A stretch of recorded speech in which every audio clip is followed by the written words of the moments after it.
Hello! In this video I will show you how to install Firefox browser on Red Magic 10 Pro. So you have to start by opening your Google Play Store, then click on search bar and type in Firefox.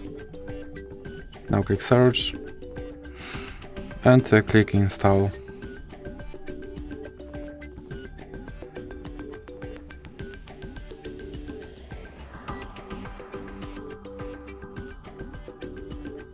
Now you can click open, and here you can set your browser as your default browser, or you can click cancel, and now you can add Firefox widget, or you can click not now. Here you can sign in into your Firefox account, or you can click not now. Now you can turn on notifications, or you can click not now, and here you can install extensions, or you can click start browsing. And as you can see, my Firefox browser is now installed and is ready to use, so that's it for this video. If you liked it, please remember to leave a like and subscribe.